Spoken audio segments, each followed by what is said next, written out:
Hey everyone, how y'all doing today? Uh, well, my hair is looking bad. Welcome to the GM's Review, Unearthed Arcana Edition. Just like the last Unearthed Arcana that I did a review for, I'm going to be going over the Unearthed Arcana that dropped earlier this week. This one is on class feature variants.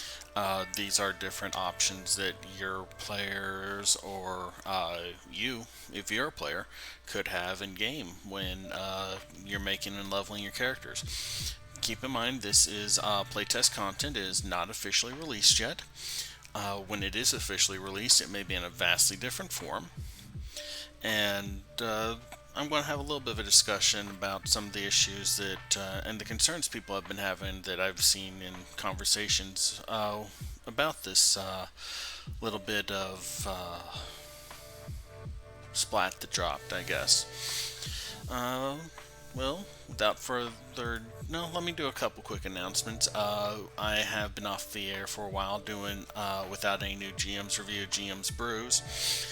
For the past few weeks, it's due to my life basically, being a constant state of falling apart. But things are getting a little bit better, and I'm less behind on stuff, so I'm going to try and start doing these again more regularly. Anything that'll bring in more followers, I'm all for. I would like to take a moment to thank DJ Buttercup Man for following us. You're our 42nd follower, which means you are the answer to everything, apparently. For those of you who have not read it, that was a little bit of a Hitchhiker's Guide joke. We are still pushing for 50 followers. We have discontinued our dice giveaways. Oh, hey, Equilibrium. Equilibrium has joined us in chat. Good to see you again, Equilibrium. Thanks for making this. We have reached 42 followers, like I was saying. We're trying to get to 50 followers as soon as possible. So if you have a friend or friends that would be interested in Dungeons and Dragons or other role-playing games, point them at our channel, point them at our YouTube. We are talking with a couple other Twitch streamers about partnering with them, doing cross promotion and stuff like that. We're also talking with a couple new players who may be joining a game or two, or maybe starting up a new game. I have an idea for a series of one shots that we will start working towards, in addition to the other games that we're working towards. Shadowrun and Shard are both still on the table for eventually going to have their own game stream. Just waiting for life to let it happen. Hey, Meryl. Uh, Everyone in chat, this is Meryl Tassick. It is Meryl. He plays Rail on the Second Side Agency campaign on Sundays. Well, glad to have read your mind then, Equilibrium. Equilibrium thought, hey, let's discuss the new UA. A couple other announcements. I've been trying to get this out and just stumbling all over myself talking about it, but we are 8 followers away from 50. And even though we've stopped doing our dice giveaway, when we hit 50 followers, we are still going to give away a Dungeons and Dragons 5th edition starter box. So if you got friends who haven't followed us, have them follow us.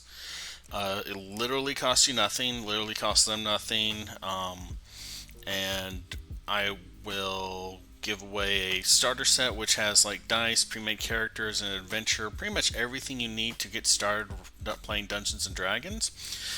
When we hit 50 followers, that will of course be only given away to people who are in the chat.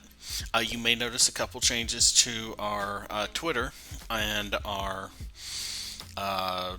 channel in general. We have a banner that finally got made by. We finally got our banner up that Yara made for us a while back. It looks beautiful. We are looking into doing things like making posters of it and stuff like that. So, if you're not already following either me at GearWow or the Bonus Roll at Bonus Roll on Twitter, do that because that's where most of our announcements go out at. This Sunday, we're going to have our regular episode of Second Sight Agency. So join us for that too. It's a 4-hour stream. I know it's intimidating, and a bit of good news on the fact that not everyone can sit for 4 hours.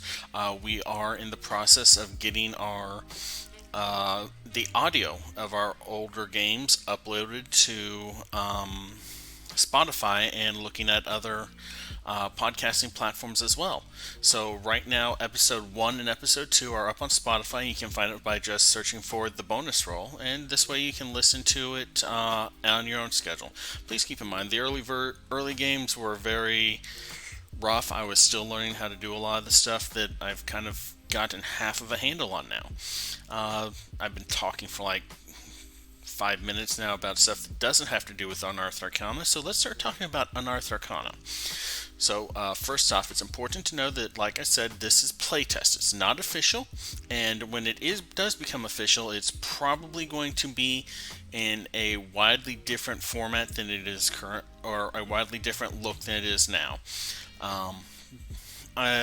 What I have on the screen here is just a quick copy and edit of it. I removed some of the extraneous stuff that isn't adding to the discussion much.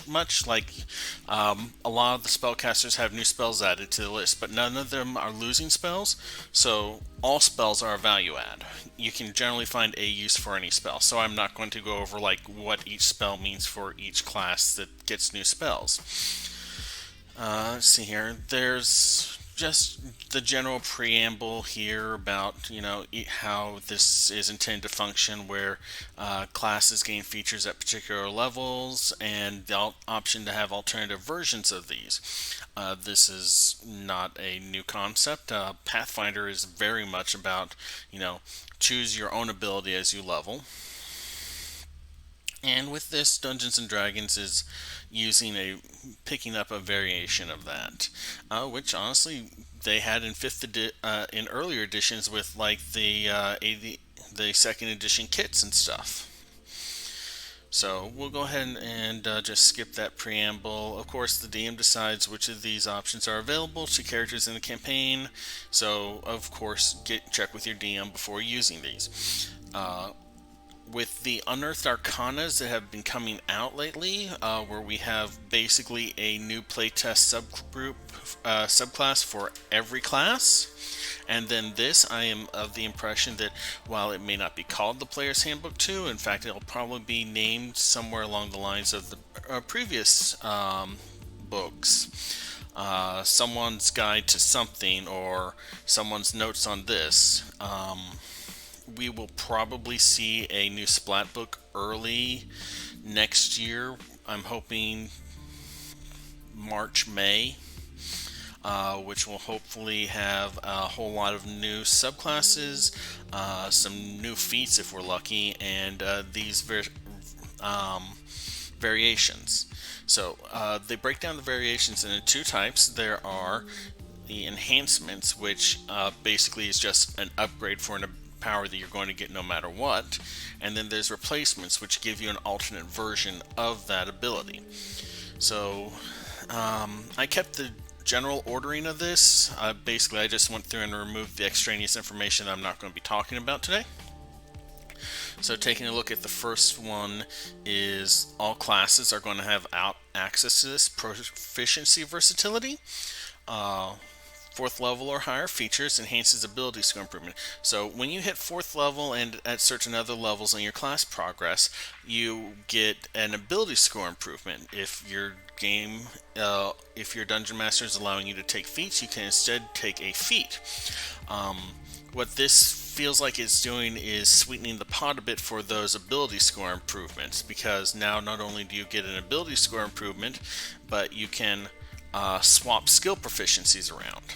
So if, say, you have stealth from your background, but you haven't been using stealth for a while, you can, when you take your 4th level, and you can use proficiency versatility to swap that stealth to, say, if you're a wizard, an intelligence score, an intelligence skill, like history, arcana, nature, religion.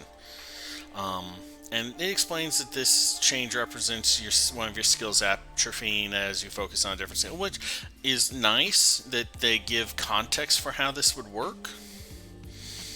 But it's one of those situations where, I often give my players the ability to reforge when they level up, and honestly, I feel like that's something that a lot of people should have the option of doing. I forgot to turn on recording. Well, I will download it off of Twitch later then. Yeah, pretty much like that, yeah. Let's see here now. So moving on, maneuvers from Battle Master is getting a little tweak, and the reason that this is in all the classes because maneuvers are available to Battle Master, but to anyone who takes a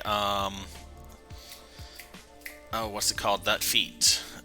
There's a feat that lets you get one Battle Master maneuver and a superiority dice. So we'll cover the fighter Battle Master later in the thing. But just remember that this is technically available to all characters because any character that can take a feat can get a Battle Master ability. So we're going to start with Barbarian then. Yes, Martial Adept. Thank you, Equilibrium. Let's see here. So Barbarians get access to the following features. Survival Instincts replaces Danger Sense. Danger Sense is that one that makes it a little bit easier to detect traps and makes it harder to be ambushed. What this does is it gives you 2 skill proficiencies in either animal handling, medicine, nature, perception, or survival, but it also gives you the expertise effect of your proficiency bonus being doubled for ability checks that use that, which is nice because up to this point barbarians have been very low on the skill charts. So this will actually give you the option to play a more skilled barbarian, especially if you are using alternate builds that don't dump every stat except for strength and constitution. So I can see this as being useful. It definitely opens up some options, but I'm not sure if it's a strict improvement over being able to Danger Sense. Instinctive Pounce is a replacement for fast movement. Fast movement is as your barbarian levels, they move faster. This one gives your barbarian a little bit more mobility, but it costs your reaction.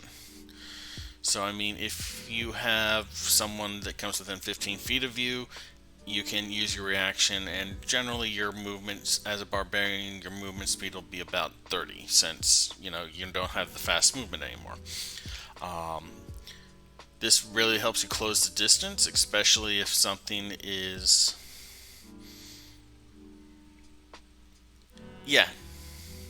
Danger Sense makes it so barbarians can be even more aggressive because they don't have to worry too much about the danger out there. They can barrel into it if necessary. Anyway, back to Instinctive Pounce. This fixes a slight issue that some barbarians have had about being, kited around the room, where their opponent disengages, runs, and then the barbarian is either not fast enough or not able to keep up with the speed of the faster enemy, and so they just get led around the room while opponents pick them off. So this kind of gives an option of that. And those are pretty much all the changes to Barbarian. They're pretty minor changes, but they do fix a couple issues if they're issues for you. If they're not issues for you, then I would say just don't use the option to replace them. So moving on to the Bard.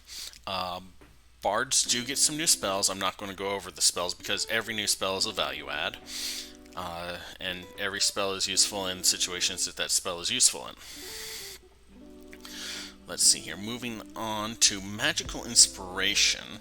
I really like this because it is an alternative use for Bardic Inspiration. It's an enhancement, so it doesn't replace the Bardic Inspiration. So your Bardic Inspiration will function as normal. This is just an additional thing that it does do. And it lets your Bardic Inspiration be useful for spellcasters more useful for spellcasters. I English good. But yeah, let's see. If a creature has a Bardic Inspiration die from you and casts a spell, the creature can roll that die and add the number rolled to one damage or healing roll for the spell. I mean, that can be really good. That is like on a healer that has like a high healing output. This can get, that little extra boost that'll get character up to half health, maybe. The extra damage die is nice. Spellcasters focus on spellcasting, so the fact that you can add an extra little oomph to your wizard's fireball or firebolt definitely does not hurt. And remember, as you level, the size of your inspiration die will increase, which means this scales with your leveling the entire way. Let's see here.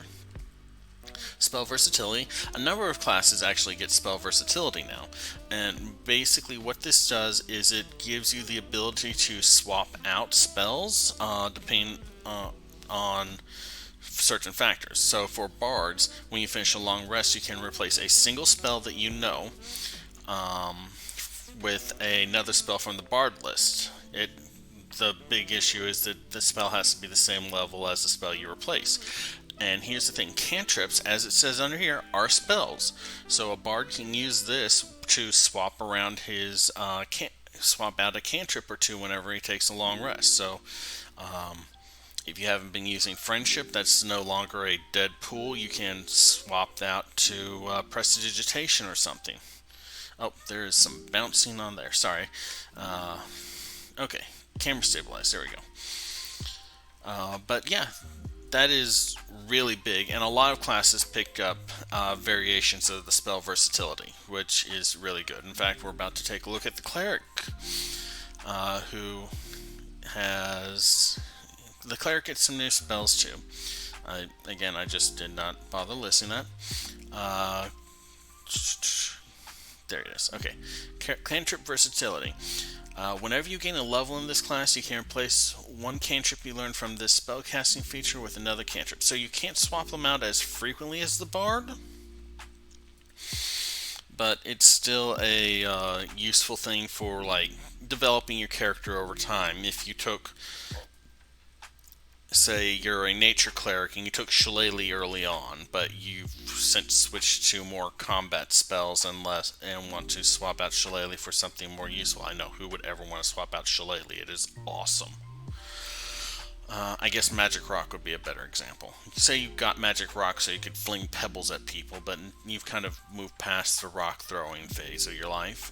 This will let you, make that cantrip more useful by swapping it out for something, say, like guidance or friendship or light. Basically, this is what should be offered if people take a reforge option. And you'll find me saying that a lot here. Reforging is, in essence, from level 1 to 5. Every time you let a character level up, they can essentially rebuild their character if they want. It's how I run. It's how I have been running the Second Sight Agency. It's how I run most of my games. It's based on the Adventures League rule set, which was, as long as you keep the same name, you can change your character however you want from 1st to 5th level. But once you start that 5th level game, that's it, you're locked in. So, about 5th level, you should know which cantrips you do and don't want, but this still, will let you make some variations as needed. Cleric spells, like I said, they get some new spells, but not going to detail that because any new spell is a power add. Let's see here now. Channel Divinity is a new option that you're not going to get as much out of it as a wizard does Arcane Recovery, but you can do it more often and faster because it's a bonus action instead of requiring a long rest or a short rest. And you can, I think most clerics have 2 channel divinities pretty quickly, which, I mean, it's useful if you need to get that last little bit of healing to get someone up before they get offed. So it's very much a life-saving power if possible. And since it's not an actual spell use, you can immediately use that spell slot that you get back as a action to cast Cure Wounds, or one of the just number of ridiculous cleric first level damage dealing spells. Alright, so then we also have Blessed Strikes, which replaces either Divine Strike or Potent Spellcasting. Divine Strike and Potent Spellcasting essentially lets you deal extra damage with either your spell or with a melee weapon. In this case, it sort of combines the two, it feels like. When a creature takes damage from one of your spells or weapon attacks, you also deal 1d8 radiant damage to that creature. But you don't get to use it as frequently. Divine Strike is... I think I'd have to read over it again to be 100% sure, but I think Divine Strike and Potent Spellcasting are just a flat add of your spellcasting modifier. At 8th level, that's 2 ability score increases. With optimization, you should be having a +4 to +5 on your modifier. So it's up to you which one of those you go with. Personally, I would just stick with either Divine Strike or Potent Spellcasting, but giving people options is always a good thing. Moving on to the Druid now. Just like with the Cleric, the Druid will get cantrip versatility, wherein when they level they can swap out a cantrip. This is very useful if you made the mistake of not taking Shillelagh for some god-awful reason. Ah, okay, thank you. Yeah, Divine Strike is 1d8 damage. Okay. So, yeah. It kind of combines Divine Strike and Potent Spellcasting, but I can see its use, but it's one that I don't immediately jump on. There are a couple that are later on that I'm like, oh, wow, I have to use that. So yeah. Druids get their own cantrip versatility where they can swap out a cantrip, which is nice because cantrips have always felt a little, if I make a mistake in selecting them, I am stuck with that mistake throughout the whole career. So it's nice to have an official method of fixing an issue. It makes it less punishing to make a mistake. Druid spells, Druids get a number of value-add spells. Not going to bother going over that.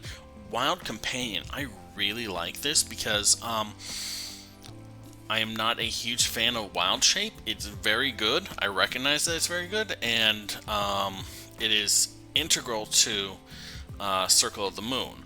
But it feels a little extraneous for, Circle of the Land or a couple of the other circles where, you're not focused on turning into a big badass animal and beating out hell. So this gives a utility to the Wild Shape in the form of it gives you a temporary familiar. And more importantly, it gives you a temporary familiar without the 10 gold piece cost. The fact that it disappears after a number of hours equal to your Druid level, most Druids, I believe, at Tier 2 will start getting their Wild Shape back on a short rest, which means you can pop this out for 4 hours or so when needed without any real issue, since you can just take a short rest and it'll still be around to spy for you or peck at windows or trigger traps. I really like it. I felt that losing the Animal Companion feature from the Druid kind of hampered it a little. I know the Animal Companion was almost exclusively almost exclusively a 3rd edition thing, but it's something that felt right to the Druid. So this brings a little bit of that I can literally call the animals to me back flavor. Let's see here now. Fighter has a number of additional fighting options. There are actually a number that are added throughout here that are detailed later on.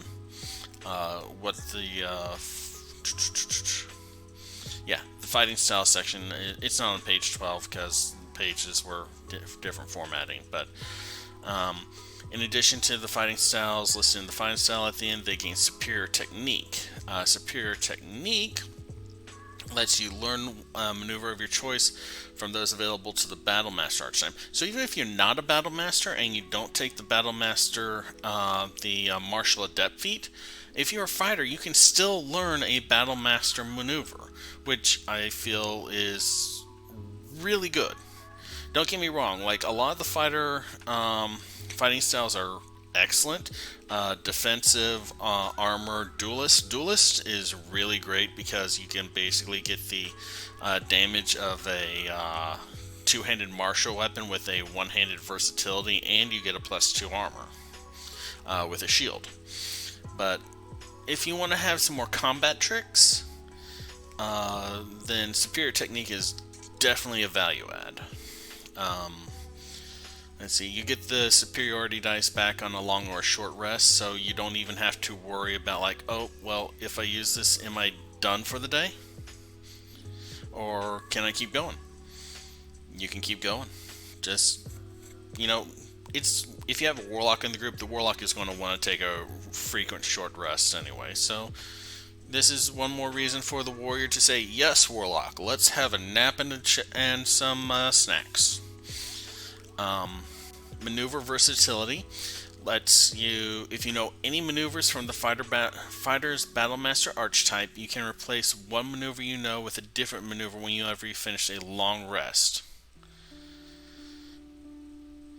Superior Technique plus Martial Adept equals a fresh balance. Superior Technique plus a Martial Adept plus Battlemaster equals like almost all the maneuvers that are in the base book, essentially.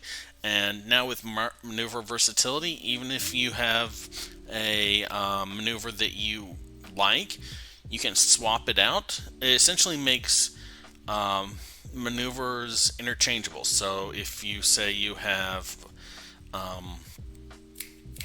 say, parry, but you're not using parry, you can swap it out for one of these new ones that are coming up. So a little bit like how a wizard prepares his spell book, if you give a Battlemaster enough time, he can, prepare here. Yes, Ripazet. I can't say it. I am shaming my French. But yeah. I lost my train of thought. Blah, blah, blah, blah, blah. Okay. This gives the fighter the ability to customize himself towards the upcoming fight. I really like the Battlemaster. It's one of my favorite fighter archetypes, and anything that gives it more versatility and value add is great. Speaking of versatility and value add, we have a number of new maneuver options. These are available to anyone who has a superior technique. Rip host, huh? Okay. Well, I learned something new today. Anyone that has a superior technique, martial adapt, or a battle master gets a value add from these new maneuver options. Ambush is really great for like if you have a ambush like fighter rogue, because that adding the superiority dice to either your dexterity stealth check or an initiative roll means you're either unseen, which means you have advantage on the attack, or you go before anyone else because you're rolling 2 dice while they're rolling, a d20. Which, sometimes he who strikes first strikes last. Bait and switch is a great protecting one, especially if you have like a squishy fighter that you're standing next to, and they're about to take a clobbering. You can swap places with them and take that hit for them. The fact that it doesn't provoke opportunity attacks is an extra protective thing. I can see this with being used with a protector armor type battle master, where the classic bodyguard shield the client stuff. Let's see here. Brace. When an enemy you can see moves within 5 feet of you, you can use your reaction to expend 1 superior dice and make 1 weapon attack against that creature if the attack hits. So, normally when a creature moves, you can only use your reaction to make an opportunity attack when they're moving away from you, or if you have the right feat when they're coming in range of you. This fixes the issue that a lot of fighters have with someone getting in close and then just circling around them constantly to maneuver into advantageous positions. So it does burn your reaction, so keep that in mind if you're trying to keep people from running. You won't be able to use the opportunity attack, and anything that requires your reaction to function will not be available when you use brace. But still, I can see a good use for this. Restraining strike. This is great for grapplers. Immediately after you hit a creature with a melee weapon attack, keep in mind, due to the fact that unarmed strikes for monks and others have been, essentially ruled melee weapons. This can work if you're fighting barehanded, if your dungeon master allows it. You can use one bonus action to grapple the target. Add the superiority dice to your strength athletics check. The target is also restrained while grappling. Normal grappling is like you grab, you hold on, but they can still, move and do, or they can't move, but they can attack and stuff like that. With the restrained, you're basically, locking them down. And previously, the only way to go from grapple to restrained, or to do both at the same time, is with the feet. So, yeah, like that. It gives a lot of good options, especially it gives non-lethal options, really. It's like, because if they can't fight back, then the combat's pretty much over. Silver Tongue is a little weird for me. Charisma is not normally a stat that you get a lot of. Yeah, I agree with Meryl. The grappler feat is kind of underwhelming. Silver Tongue, charisma is not something you see fighters put a lot into unless they're planning to be the party face. If you're planning to be the party face, then Silver Tongue is great. But in any other situation, you probably have a charisma caster or a paladin that'll be more naturally inclined to this. Keep in mind, I'm not saying like if you don't have high charisma, don't do social stuff. Just don't expect this will actually, make up a little bit of that distance between you and that super charismatic warlock that keeps talking, the populace into giving him money. Let's see here. Snipe. I love Snipe. Oh, I love Snipe so much. So, as a bonus action, you can expend one superiority dice and make a ranged weapon attack. You can draw a thrown weapon as part of making this attack. If you hit, add the superiority dice to the attack's damage roll. If you're playing a ranged fighter, or if you're playing a rogue or something like that, where, you have the martial adept feat, this is a great one to take because it adds more damage to your roll, and it adds more damage to the roll, and it makes the drawing the weapon part of the attack. So I can see a fighter rogue or just a straight rogue with the martial adept feat using this to add an extra dice on top of sneak attack, and if you crit, all those dice are damaged, which is, oh god, did you just roll 20 dice? Kind of situations at times. Go away, Malware. Okay, let's see here. Studio Side. This is one like Silver Tongue. I can see it being useful for specific fighter types, or for when a fighter wants to, show that he can be just as good at wisdom, or yeah.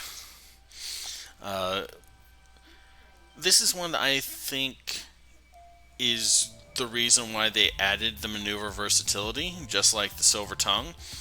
If you are a fighter and you're not going to be in a situation where you're fighting, if it's a social event, if it's a shopping day, Silver Tongue and Studious Eye lets you, still be useful without, having to draw your sword and challenge someone to a duel. I have actually had players challenge shopkeepers to duels for discounts. It didn't work well. Okay, but yeah. Let's see here. So we're moving on to Monk. First thing is Monk Weapons. The martial arts gets an enhancement. This one, honestly, I feel like this steps on the Kinsei's toes a bit, because previously the Monk weapon list was pretty short.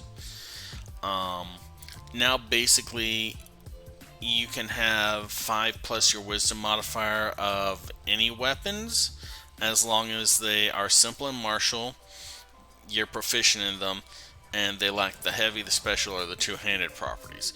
So say you are a wood elf monk with the weapons training, which includes a bow. You can choose the bow, I believe. Let me see here now. Practice martial arts, which will be monk weapons for you. You can choose a number of weapons equal to your monk. Yeah. So yeah, Kensei is pretty. This basically makes Kensei useless, in my opinion, because the big feature of Kensei was you can take a longbow or you can take a longsword, but you can do that now with the base weapon. So all you have with the Kensei is the ability to, make those weapons function as magic and stuff like that.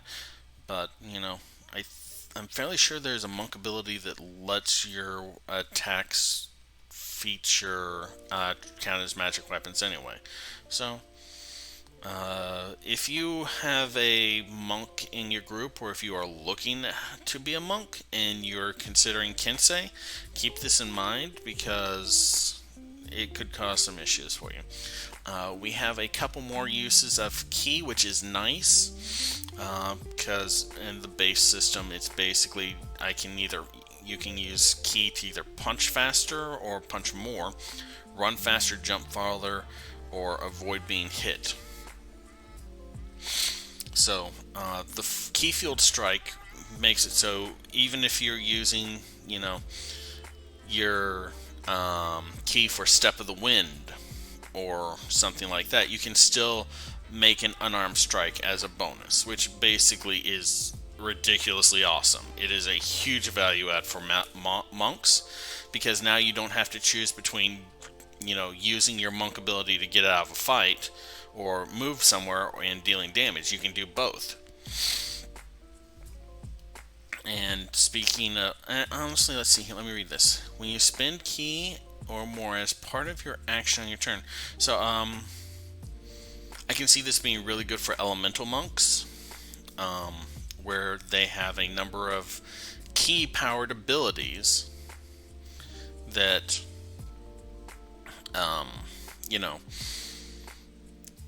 will.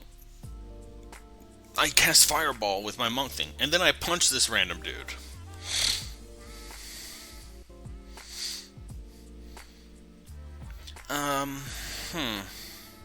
So Meryl's asking about house ruling Tavern Brawler to make improvised weapons count as monk weapons. I honestly am okay with that, especially since, with the new monk weapons ability. Okay, so here's how it looks. Monk Weapons enhances martial arts, which lets you choose 5 plus your wisdom modifier weapons that you are proficient in. The Tavern Brawler lets you be proficient in improvised weapons. So if you have Tavern Brawler, you are a monk, and you have the enhanced martial arts, I could see you using improvised weapons as a monk weapon,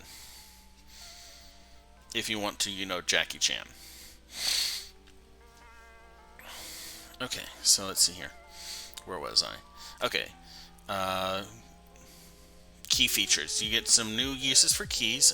Distant Eye. Spend 1 key point to prevent attacking at long range from imposing disadvantage on your attack rolls until the end of your turn. Okay, this is... yeah. The longbow can shoot up to something like 630 feet at disadvantage. This basically makes it so you can shoot out to 630 feet per turn with, no downside. Quickened healing is beautiful. I love it when classes have the ability to self-heal. It makes the cleric a lot more fun. It makes the cleric or any divine caster a lot more fun to play because you're not being forced into the healer role. You can do other things than like, hey, did you take that? Okay, well, there goes my action. Let's see here. And the fact that you roll a martial arts die, the martial arts die increases as you level, so this scales pretty good. And most monks get key points back on a short rest. So there is, if you are a monk and you have the option to use this or wait for your healer, if there isn't a good reason to wait for your healer, just use this, because with the previously mentioned key fueled strike, you can heal yourself and then punch someone still. So you're not even giving up your attack. Let's see here. So looking at Paladin, Paladins get the new fighting style actions that are listed later, and they also get one called Blessed Warrior. I really like seeing Blessed Warrior. You learn 2 cantrips of your choice from the Cleric spell list. They count as Paladin spells for you, and Charisma is your spellcasting ability for them. Whenever you gain a level in this class, you can replace one of these cantrips with another cantrip from the Cleric spell list. This lets you be a caster Paladin. The only issue I have is that it does not let you smite with spells. Smite is still stuck as melee weapon only. But still, hey, you want some guidance? I mean, I'm no cleric, but I can tell you, roll that d4. That was way more berry white than I meant for it to be. Alright, so just give me a couple seconds. I've been talking for like 40 minutes non-stop and going short. It's sweet tea, I promise. Okay. So, let's see here now. Where was I? Paladin, right. Okay. So, Blessed Warrior. I want to play a Redemption Paladin. And Blessed Warrior will go a good way towards, excusing me for not being... Yeah. There are a ton of really great... Oh, bite me, Meryl. There are a ton of really great, cantrips that clerics have access to, and I really want to play a Redemption Paladin that focuses more on spellcasting than on, sword and board smashing shit. Paladin spells. Paladins get some new spells, which, of course, any new spell is a value add. I've said this multiple times. I'm going to keep saying it until I notice that. I am sure I will not regret it at all. Meryl is in our Sunday Second Sight Agency game. They're currently playing a, I believe it is Rogue / Knowledge Cleric with the last rebuild. Yeah, never hurts to have multiple damage types. Let's see here. So, where was I? Rogue One, Cleric One. Rogue One! Haha! Star Wars. Don't demonetize me. Okay, so, let's see here. Paladins get the Harness Divine Power thing, where you can regain a power slot, just like the cleric, a spell slot, just like the clerics did, which is great for Caster Paladins. Caster Paladin is now a very viable build, and makes it basically a charisma, another charisma caster. Let's see here. So Ranger got a lot, and if you are a dungeon master and you are not seriously considering letting your player who is playing a ranger use some of these things, just tell them not to play a ranger, because these basically are almost required in some cases for Ranger. First off, there's Depth Explorer, which replaces Natural Explorer, which means you are no longer tied to your favorite terrain, which means if you chose grasslands and you ended up in an Underdark campaign, you're not completely screwed. You basically get one of three choices: Canny, Roving, or Tireless. Tireless, I feel, is the best, but I'm going to go through all of them. Canny gives you skills. Gives you a skill, which it never hurts to have another skill. You can add double your proficiency bonus to ability checks using that skill, which is the expertise ability. I don't know why they're not calling it just the expertise, because it has been, definitively labeled as expertise through the rogue and several other things to, make it so you can't stack expertise and spells that double your proficiency bonus and stuff. So Canny is really good, especially if you're wanting to play a skill monkey ranger. Roving, really nice. When you're faster, so like some races already move like 35, this can push you up to 40 without being a monk or a barbarian. The fact that you gain a climbing speed or a swimming speed equal to your walking is wonderful. It really literally makes your ranger an ATV or ATPC. Let's see here, but Tireless is the one that I am giving like my, if you don't have a reason not to take it, take it. As an action, you can give yourself a number of temporary hit points equal to 1d10 plus your wisdom modifier. You can use a special action a number of times equal to your wisdom modifier minimum once and regain all expended uses when you finish a long rest. So here's the thing. Temporary hit points, as it says here, they do not stack, but they also don't go away until a specific situation says that they go away. Generally, it's, it'll go away with a long rest or a short rest or something like that. This doesn't say these temporary hit points go away with X. Meaning, as I read and interpret it, they are there until you run out of them. So again, like I said with the monk, I love anything that gives a class self-healing. And Tireless, you can basically give yourself a buffer of 1 to 10 hit points whenever you want. Remember, when you can reuse it, and if you roll lower than your current temporary hit points, you don't have to take it. You can just keep your current temporary hit points. It's really good. Take Tireless if you don't have a reason to take Roving or Canny. Favorite foe replaces favorite enemy, and I like it.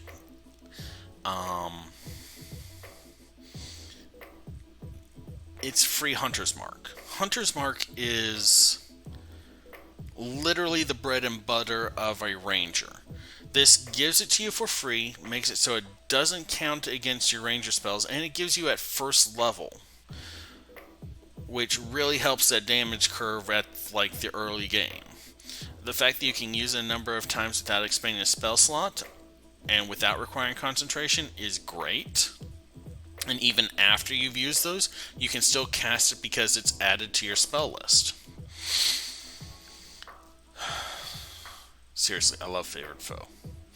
This is like so much better than Favorite Enemy, or at least in my opinion. Keep in mind, this is all my opinion.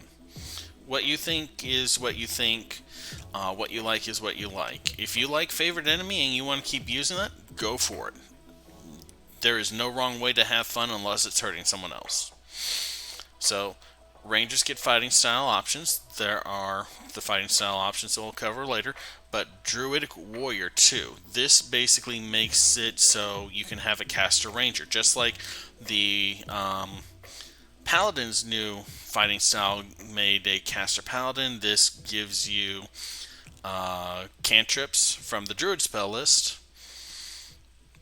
And I mean, honestly, I hated that paladins and rangers didn't get cantrips. It felt very unfair.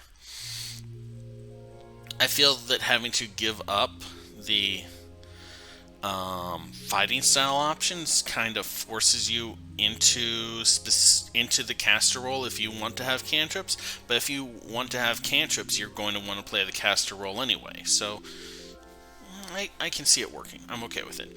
The ranger spells are good value adds. Please check them out. Spell versatility is just like the other spell versatilities.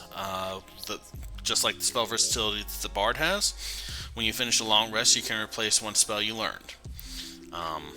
So, if you took Snare at first level and you haven't used it in 20 games, just swap it for Cure Wounds. Spellcasting Focus is very nice. Very nice. The fact that they couldn't use focuses beforehand, that they were stuck using component pouches, was very... Component pouches and focuses have the same function, but a lot of players don't like tracking components unnecessarily, so focuses just make that a lot easier. I like focuses. I like the idea of the wizard with the wand, the shaman, the druid with the totem, and this feeds into that. You can get just as much flavor and customization out of a focus as you can out of a component bag, and don't let anyone tell you different. So, Primal Awareness replaces Primal Awareness. This is basically, instead of the ability that was, oh, I know where there is something 3 miles from here, I think it was. This gives you additional spells, which, who doesn't love additional spells? It gives you more versatility and more options. Let's see here. So at 3rd level, you get Detect Magic and Speak with Animals. Beast Sense, Locate Animals. Speak with Plants, Locate Creatures. These are all spells that Oh, hey, Zizva. Yes, anyone that has Cure Wounds and isn't using it occasionally is like, what is going on here? But yeah, Primal Awareness is great. The spells that it gives you are spells that are useful to rangers. And the best part, you can cast each of these spells once without expending a spell slot. Here's the thing, you get the spells, so you can cast them once without expending a spell slot, but you can still cast them with spell slots, which is great. My biggest issue with a lot of the Warlock stuff is that a spell through an invocation, you can use it once, and then that's it. You can't use that spell again until you take either a short or a long rest, depending. If the Warlock's invocation said, like, oh yeah, you learned the spell Fly and can cast it once, that is vastly different, and I would take that every time. So let's see here now. Fade Away replaces Hide in Plain Sight. A bonus action to become invisible until the start of your next turn is great. Shorter long rest recharge. At level 10, there should be plenty of options for invisibility, but this is a really good one, especially, 6 seconds of invisibility, even in non-combat situations, can be really useful. That's enough time to slip past a guard or climb the side of a wall.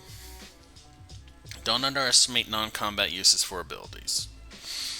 So here's the thing that I really, really, really, really am so freaking happy with. Ranger companion options. Previously, if you took a Beastmaster, you were limited to a 1/4 CR max creature. The scaling was less than optimal. I think, like, in some cases at level 20, you would have like a 19 AC and 80 hit points, which is not enough to keep an animal standing. I haven't done a full level progression on these yet, but essentially what it is you get either what's called a beast of the air or a beast of the earth. and I'm going to go over their stat block in a second. But you get to determine the appearance. These are basically primal, elemental kind of creatures. They are like avatars of the concept of what's the word for it? Nature, I guess. So, this is preamble. It's telling you about how, it's basically putting in confirmation in, like, if you can make friends with an animal with animal handling or the animal friendship spell, the animal may follow with you. It was never officially said that. It's always been just like, oh, well, the DM says it's okay, so yay.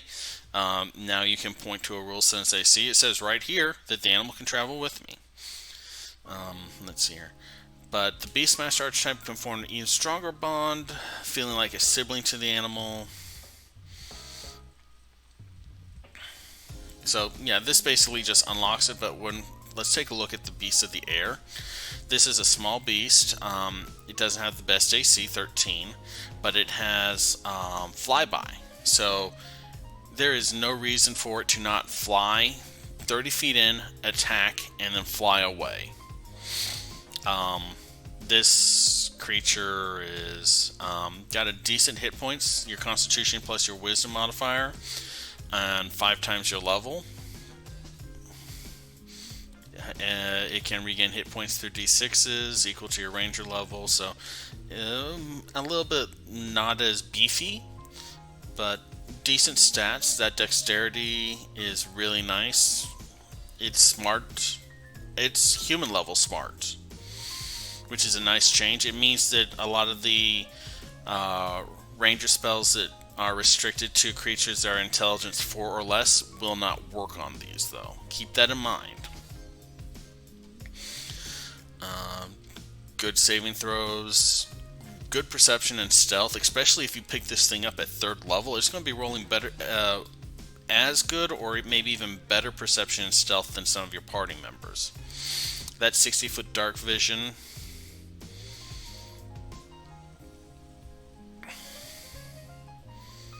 Yes. Flyby is great. They also have Primal Rebirth, where if it dies, you can expend a spell slot of 1st or higher to revive it. This, previously with Beastmaster, if your animal companion died, you're kind of in limbo. There's no instructions on how to get it back. This solves that issue. Also, Ready Companion. As a bonus action, you can command the beast to make its shred attack or hide. The biggest issue with Beastmaster is that in order to use your beast, you have to burn your action, which until you get multi-attack, it makes it so it's either you're going, hey, chew on him, which is a subpar attack, or, hey, go over there and distract him, at which point you put a CR 1/4 creature in danger. So, Ready Companion, as a bonus action, you command the beast to make its shred attack or to hide. Shred, this is a decent attack.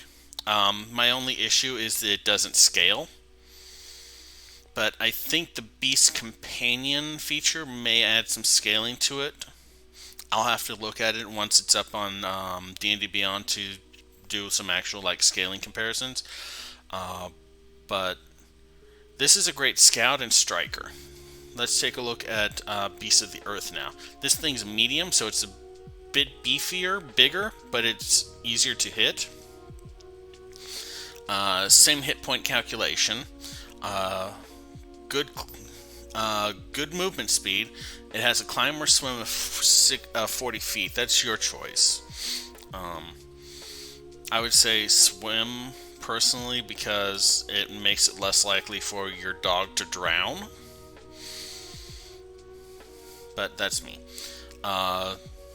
It's got a lot better stats, I feel, though the dexterity is lower, and the intelligence is still high enough that, that's human level intelligence. This is more of a tank, I feel. Keep in mind that, it does not have self-healing, but you can revive it. We'll get to that in a second though. Charge is a really nice ability. 20 feet in a straight line and then hits with a maul attack at the same turn. The target takes an extra 1d6 slashing damage. So, Ready Companion, use your bonus action to command it. It moves 20 feet towards a target, mauls, and then does an extra 1d6. So this thing is very much built for hit and run as well. And it can knock a creature prone if it does knock something prone. And the fact that it uses your spell save DC as opposed to the flat DC of, say, a wolf or a mastiff means that that ability will scale with you as you level, meaning it'll continue to be useful and likely to happen. It has the Primal Rebirth, so even if it takes some bad hits, and if it unfortunately dies, you can still get it back as long as you haven't burned every single spell slot you have. It has the Ready Companion again, which again fixes the biggest issue Rangers have had, which is the whole, I can either use my beast or I can use my attack. I can't do both. Maul, melee weapon attack, +4 to hit. It does not have as high a hit. It does have more damage. It does 1d6 +2 slashing. Oh wait, no, it has less. Wow. Yeah, Beast of the Air, definitely by far better in my opinion. But again, these are playtests. They'll probably change a good bit. So moving on to Rogue, they get a new cunning action, Aim.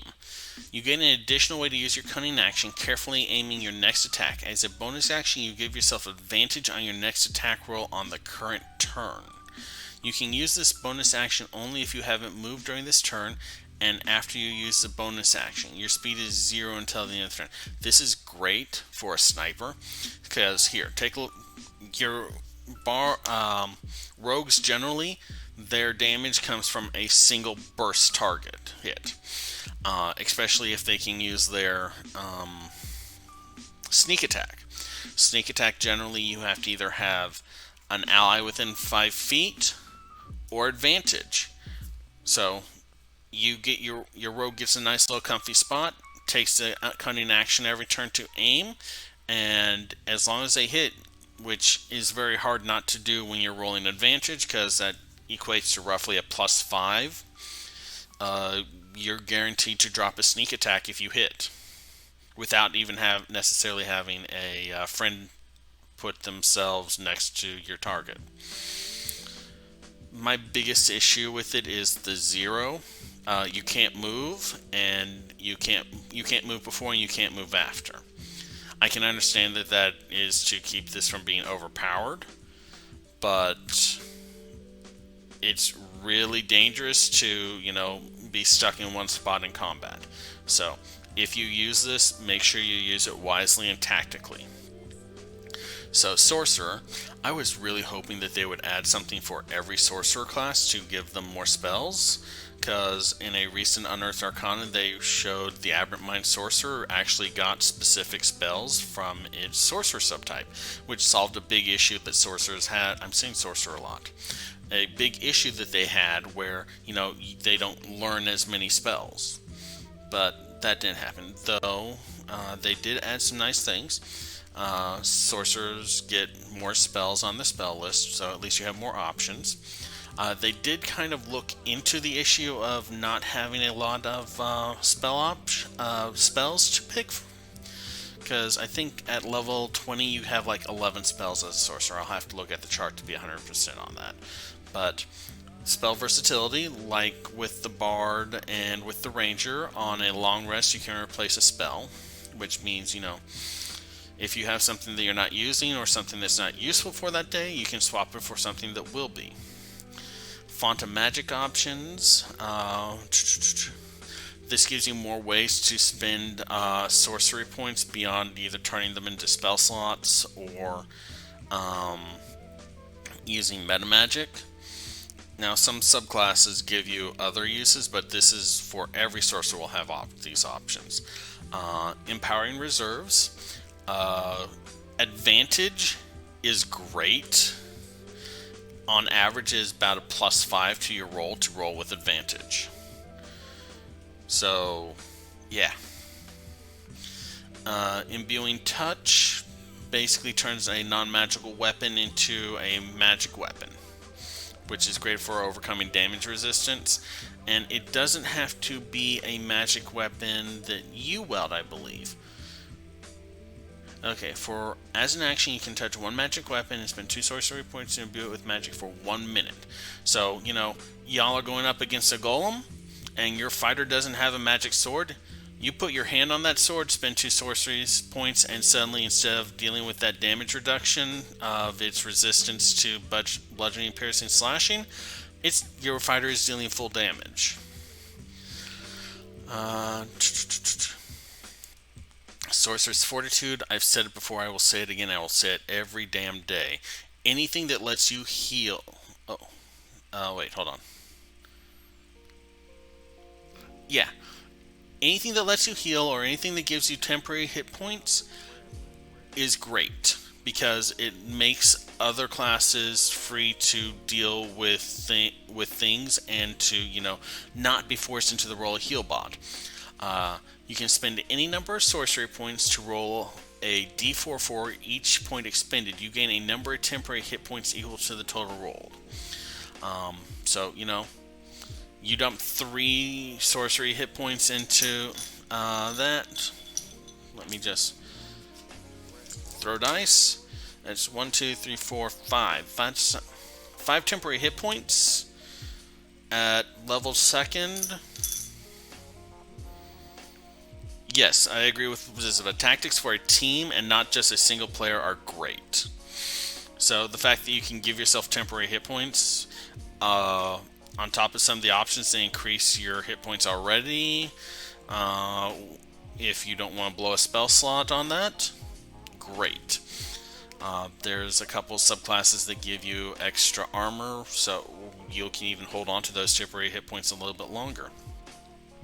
We do have some new meta magic options as well, which is nice because it was starting to feel a little stale with just like everyone takes twin spell, everyone takes like 2 or 3 standard ones, and that's it.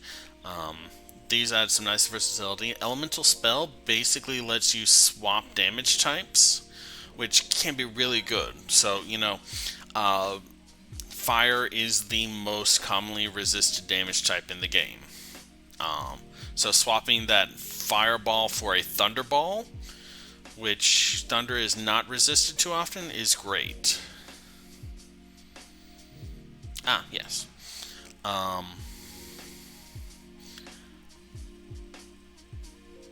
This can also be used to get around elemental resistances, elemental immunities, and creatures that benefit. For example, iron golems, if they take fire damage, they'll actually be healed from it. Flesh golems, if they take lightning damage, they'll be healed from that. So instead of a lightning bolt, you have a cold bolt. If you're a dungeon master and your player is using elemental spell, have them roll history or something just to go, yeah, I've heard that trolls stop regenerating when they hit with fire, that's why I'm doing it. Don't do it every time, just if it's questionable, if it's an esoteric knowledge thing. Let's see here. Seeking spell. It ignores half and 3/4 cover against the target of a spell. I like that. I want to like this. I really do.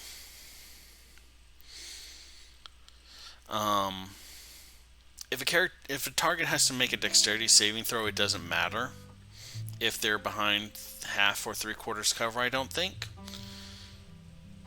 You just have to have line of sight with them, which means that the dexterity saving throw does not matter at all. So just looking at that from the spell attack, for 1 sorcery point, you ignore half and 3/4 cover. There is a feat called Spell Sniper, I believe, that does this exact same thing. So if you want to invest in using Seeking Spell instead of Spell Sniper, okay, but I like Spell Sniper because it gives you extra cantrip too. So yeah, and since yeah, here's the thing, Spell Sniper uses the caster ability of whatever class you're borrowing that ranged target attack spell is from. So if you're a warlock, if you're a sorcerer, you're a charisma caster already. So you get you can take the warlock spell Eldritch Blast with Spell Sniper. You'll still use your charisma for your rolls, and you can fall into that pump and dump of Quicken Spell where you can cast Eldritch Blast twice per turn. I don't know why people dip Warlock when they can just take that one feat for that thing. Anyway, yeah, Seeking Spell, I don't feel like it's worth it. I don't recommend it, but if you can find a use for it, or if I'm wrong about the half and three-quarters cover affecting dexterity saving throws, okay. Unerring Spell. If you make an attack roll for a spell and miss, you can spend 2 sorcery points and reroll the attack roll. I love reroll effects. Nothing sucks worse than, that pivotal moment where, oh, we hit this, the battle is over, we won. If we miss this, he heals and we're going to be fighting for another 30, 40 minutes. Oh, I rolled a natural 1. I would just watch this because there are a number of other rerolls reroll things that can also take effect, like halflings being able to reroll certain rolls, the luck spell. Yeah, just keep an eye on it. It could be useful, it could be broken. Alright, so moving on to Warlock. Warlocks get spell versatility. They get the spell versatility that so many of the other classes have, where when you finish a long rest, you can replace one spell you learned from the Pact Magic feature. Again, cantrips are spells, so yeah, wow. Warlock spells got an enhancement. I really like. I wasn't going to talk about the spell list add-ons, but one thing that I saw that Warlocks are getting is Animate Dead, which is really nice because previously the only way for a Warlock to get that was to have the Undying Patron. So now if you want to be a Necromancer Warlock, you can without necessarily, being the Undying Patron. So, first off, this was actually presented later in the document. I moved it up because I felt like this needs to be talked about before a couple of the Eldritch Invocations. There is a new Pact of the Talisman. It's a little underwhelming right now, I feel, but I think that they'll boost it up. Essentially, your patron gives you a talisman, an amulet, or something that whenever you make an ability check, and you lack proficiency in it, whoever is wearing that can roll an extra d4. It's essentially a guidance that's restricted to abilities that someone is not proficient in. And keep in mind, it says whoever wears it, so your warlock can pass it off to the rogue or someone else, and you won't lose any of your functionality. Can be replaced with a 1-hour ceremony, just like most of the other packs that produce something, and it doesn't persist after you die, just like most of the other packs. Alright, so Eldritch Invocations. First off, we have Bond of the Talisman, which only functions if someone else is wearing your talisman.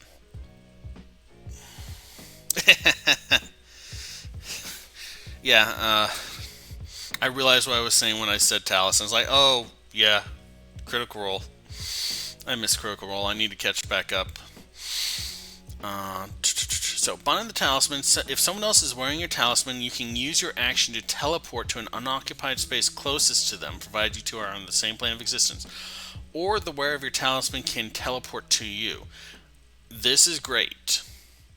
It's really high level. My biggest issue is that it only functions when someone else is wearing it, but an unlimited distance teleport that's 100% accurate, I can live with having to have someone else wear the talisman and go to where I am wanting to. My big thing is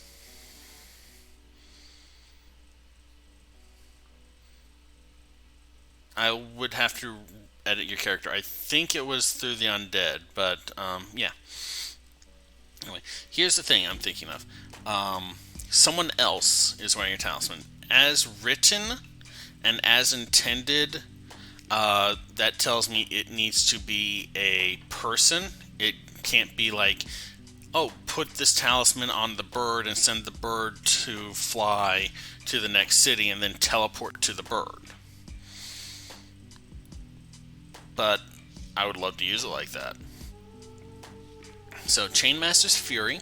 Pact of the Chain has been, at least from my opinion, is considered like one of the less useful packs, especially compared to Pact of the Tome. This one, it makes a bonus action to command your familiar to attack instead of, your action, which is great. The fact that your familiar can even attack is already wonderful for a Pact of the Chain feature, Chainmaster, and makes it superior to the wizards or the standard familiar anyway. Not to mention the expanded spell list. Eldritch Armor. I like the idea of this, but I can see this being used to cause some problems. For example, like go into a store, touch the armor, and oop, you're wearing the armor. Oop, you're running out. Oop, you're in trouble with the guard. The fact that it's proficient with the suit of armor is nice. I would say I would remove the part about being able to instantly don it as long as you're touching it, and I would say this would work better if you make it a secondary pact item. Like the Pact of the Blade lets you form a pact with the blade that you can summon and dismiss. I would say give the option to do the same with the armor. But that's just me.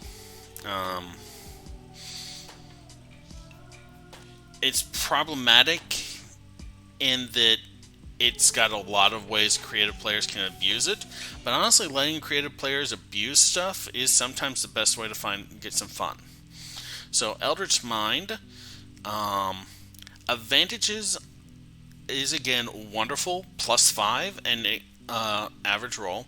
The fact that a lot of warlocks spells require concentration, and the warlocks get only so few spells they can cast before they have to take a rest to get them back, means that you can keep your concentration spells running longer, which is vital. So I really like to see this added. The fact that a lot of people I've been talking to are saying that, oh, this should have been like part of the base, and it's like, no, that'd make the base already. Pact of the Tome is pretty damn powerful. A built-in advantage on Constitution saving throws would make it ridiculous.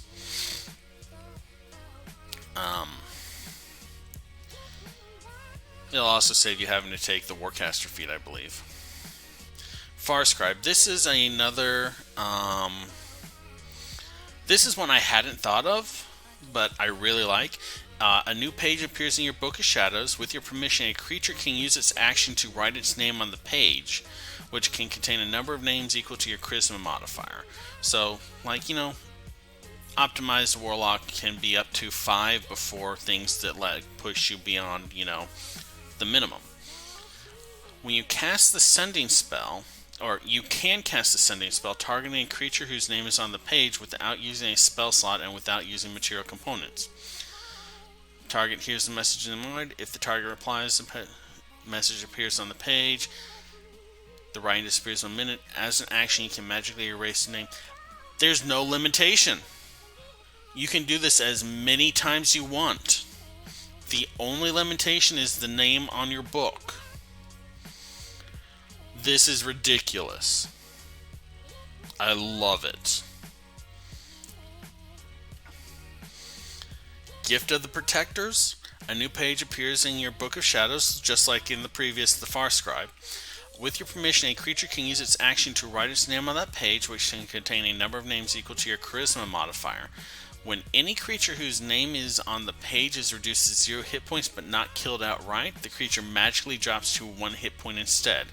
Once this magic is triggered, no creature can benefit from it until you finish a long rest. This is Death Ward. This is 9th level Death Ward for Warlocks, for you and all your friends. But keep in mind, once this magic is triggered, no creature can benefit from it. So, you, your friends, you write all your names down. Yeah, it is kind of like a mobile phone app on the Far Scribe. Gift of the Protectors. The more people you have on it, the more likely you are to have that ability burned. Once it's used, then that's it. One person can use it, and then you have to take a long rest. So if you have 5 people on there, the fighter goes down, the fighter pops back up to 1. None of the rest of y'all can benefit from that. Keep that in mind. You can erase the name on the page by touching it, so if it looks like Johnny Fighter is going to be going down, you don't particularly care if Johnny Fighter pops back up to 1 or not, but you don't want to go down, you can, spend an action to remove Johnny Fighter from your book. There may be some party discord after that. Investment of the Chainmaster. Again, as I said before, it is my opinion that Chainmaster is one of the weaker packs. This kind of fixes a lot of the issues with it. Familiar gains either a flying or a swimming speed of 40 feet, no longer needs to breathe, and its weapon attacks are considered magical for the purposes of overcoming immunity, and it forces something to make a saving throw, it uses your spell save DC. This lets, a lot of those alternative familiars like pixies and pseudo-dragons scale with your leveling, which is good. I mean, this makes Chainmaster really, really viable now, I feel, especially with some of the other utilities. It's a utility pact, I feel like, more so than a caster pact or a combat pack. Protection of the Talisman. Of course, we're going to have a couple of the talisman, really. There we go. A couple of different talisman invocations because it's a new thing and we have to give people a reason to take it. When the wearer of your talisman makes a saving throw in which they lack proficiency, they can add a d4 to the roll. This is just an expansion of the already existing talisman ability of adding a d4 to a skill check that someone's not proficient in. I mean, I like things that encourage players to do things that they're not proficient in. So, I'm good with this. Rebuke of the Talisman.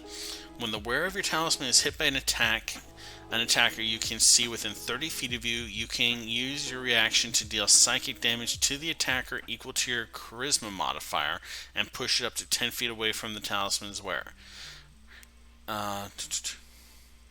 Yeah, it uses your reaction, which, I mean, as a warlock, you're not using your reaction too often, so that's a safe use. It is not dependent upon someone other than you wearing it, so you can wear it and benefit from this, because if you are wearing it and you can see yourself, because you can generally see yourself, and you get it hit by an attack, you can push the person who attacked you away. I like the idea of the talisman. I'm not in love with how it's being executed right now. Basically being a guidance for something that you're not very good at, or that someone else in the party isn't very good at, is nice. It encourages the use of off proficiency abilities, but I expect more for the deal with a patron. It doesn't seem as good as being able to summon familiar, or having a book of spells, or having a magic sword that you can summon. I would love to see a rebuild of the talisman with maybe it able to simulate the effects of magical necklaces like a parapet of health, or a wound closure, or something like that. So moving on to Wizard. Wizard, the biggest thing is the cantrip versatility. Again, issues with, cantrips being dead picks if they're the wrong ones. Wizards get a few spells. The only reason I'm actually talking about it beyond saying like any new spells a value add is because they are such a value add. Wizards are getting Augury and Commune, which previously have been Cleric and some Druid subclasses only. So Divination Wizard gets a huge freaking boon from this. It's wonderful. Let's see here now. So then all we got left is the fighting styles. A couple of times we've mentioned through it. There are new fighting styles at the end. They're not listed here, but they're available to Paladins, Fighters, and Rangers. And then we also had like the Holy Warrior or the Druidic Warrior stuff like that. So here are the new fighting styles. Martial Versatility.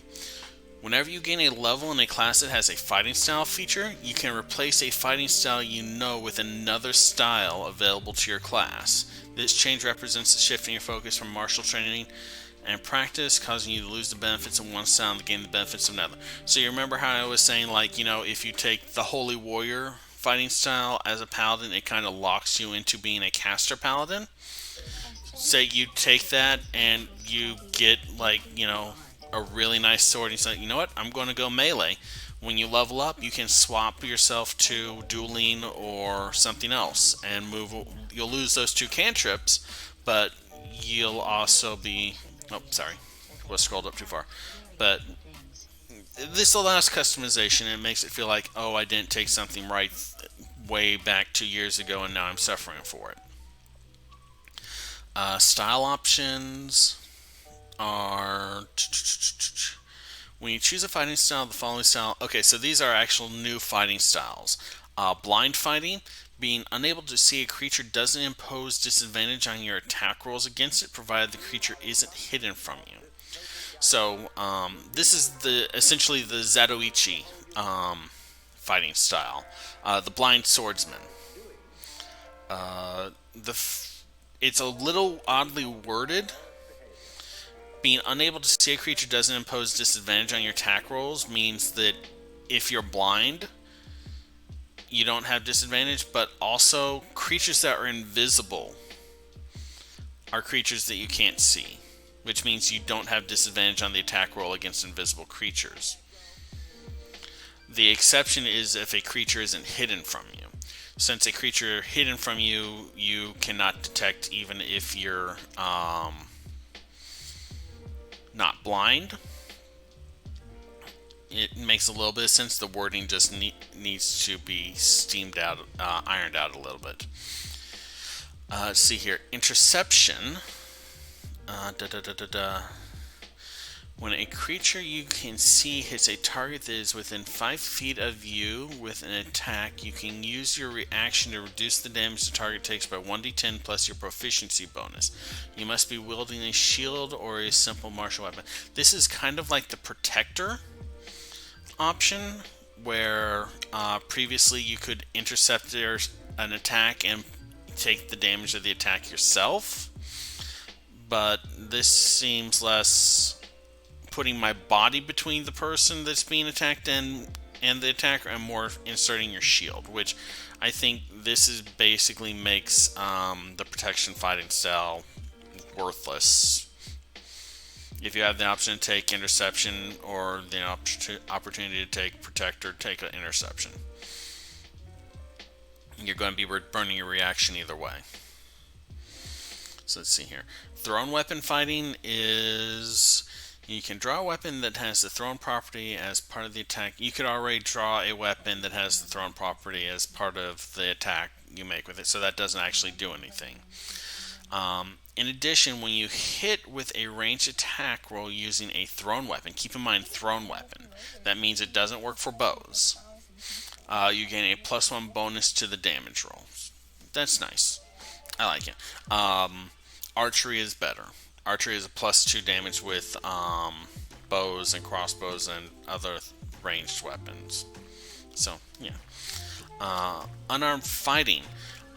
Your unarmed strikes can deal bludgeoning damage equal to 1d6 plus your strength modifier. This is if you if you have a fist fighter or something like that. It's kind of like a mini monk ability, honestly. When you successfully start a grapple, you can deal 1d4 bludgeoning damage to the grappled creature. Until the grapple ends, you can also deal this damage to the creature whenever you hit it with a melee attack. That's really nice. This really opens up a lot of options for people that want to play fist fighters that, you didn't have beforehand. But, yeah, that's pretty much all of it. Let's see here now. Yep, that's everything. So, I've been running at this for about an hour and a half now, a little bit over. I'd like to again thank DJ Buttercup Man for becoming our 42nd follower.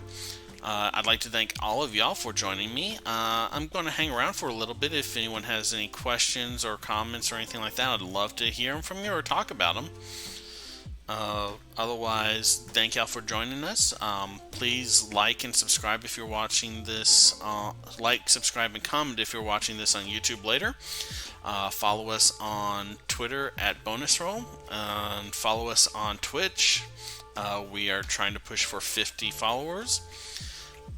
We got some stuff that's coming up that I would love to talk with y'all about. I'm going to announce them on Sunday. I mentioned them passing at the beginning of this, but I'm going to talk more in depth with them on Sunday morning. But yeah, this has been the GM's review on Unearthed Arcana. I hope y'all enjoyed the talk. And I hope it gave y'all some insight into some of the upcoming stuff. The thing I'd like to talk about real quick before we go is a lot of people are worried that these things are going to change the system a lot, that they're going to devalue the player's handbook, because it gives the impression that the player's handbook is no longer the quintessential player's handbook. They said at the beginning that they were not going to do a player's handbook 2. That is not the system they want 5th to be. I agree with that idea. The fact that many of these are straight up upgrades over what is available in the player's handbook is very concerning. Then the fact that they're optional, which means the DM could rule the versatility for the spell versatility one player has can't be used by the spell versatility another class can have. There are some serious concerns. I don't think we're going to get a player's handbook 2. I used the term on my Twitter that I expect it to be a player's handbook 2, but the more I sit and think about it, the more I think that this is going to be a book of character options. I am worried about the enhancements being, necessary. Because the idea right now is you can play, if you pick up the SRD, the standard system. Okay, Ziziba is asking if these are legal in our games on TBR. Right now, they are not available on D&D Beyond. I have a lot of thinking to do about this, especially some of the other things. Because I was intending 5th level to be the Second Sight Agency game's last Reforge. But a lot of these are really good. So when they go up on D&D Beyond, I'm going to take a look, and I have copies of everyone's characters. I'm going to take a look at some of the possible changes that these things could make, and make a decision going forward. As it is, I have been of the opinion that it's better to have fun than to make sure everything is balanced. So there is a strong possibility we will see these rules being used on Second Sight Agency, and we may see them used in future upcoming games. But yeah, no. I would say let's give Wizards of the Coast a chance to work. That let's not assume that they are going against their word and that we aren't going to get a player's handbook 2. I think this is just going to be another splat book with some new subtypes, some new maybe some new class features that are available as replacements. I think the enhancements are going to be tweaked and removed and become replacements, just like the other replacements that are. So you have the option to take A or B when you level up, as opposed to you can take A, you can take B, or you can take A plus.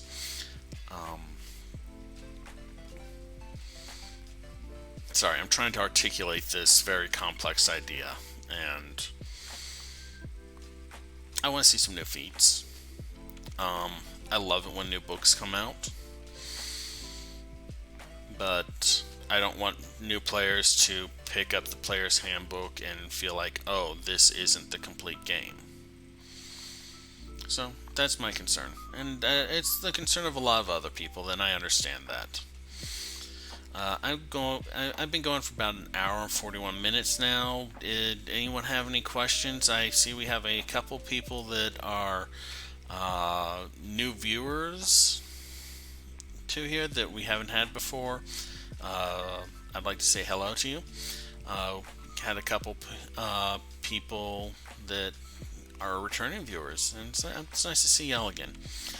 I'm planning to do GM's Brew, GM's Review every Friday going forward, starting roughly at 1 p.m. Central Standard Time and running to around now, maybe a little bit later. There's a lot of my life things that are changing up right now, so I've fallen a little bit behind on stuff like that. I am still working on the Pathfinder project that we did several GM's Brew episodes over beforehand. There's just been a lot going on, and I haven't been able to finish it up. It's going to get finished up, put into the DM's Guild, and it'll be available on the DM's Guild for pay what you want. If you want to throw some funding at us, it'll be available on the wiki for free, because yeah, I mean, why not? If you check out some of our new features, you'll see that we have a banner now. That was done by the wonderful artist that's done all of our character art and did the GM's Brew logo that you can see on the screen. Yara. Did I say Pathfinder? Or I was talking about the Spelljammer. Sorry, I'm a little frazzled. I expect the Spelljammer project to be up there eventually. It just needs some more work, and I need some free time to work on it. My train of thought just keeps getting derailed. So, I'm going to stop rambling at y'all. I'm going to say, hey, thanks for stopping in. I hope y'all enjoyed this little chat. I hope you come back and see us this Sunday when we play Second Sight Agency. I hope you check in next week when I'm going to be doing GM's Brew. Not 100% sure what I'm going to be doing. I have a couple monsters that I want to design. I have a couple spell projects that I'm working on. I have a couple vehicles that I've been tinkering with, and I have a new setting that I have been putting some energy into that I hope to, tell y'all about. Thank you, Yara. I am sorry if I'm saying that wrong, for the banner and the art and all the character art that you've done for us. Really appreciate it. Thank you, Equilibrium, for being such a wonderful and friendly rep for us, for pushing us and trying to get more viewers. Meryl Zizva, thanks for popping in. I look forward to torturing you on Sunday with a dinner party. Everyone, I hope you have a good day. I'll catch you later. Bye.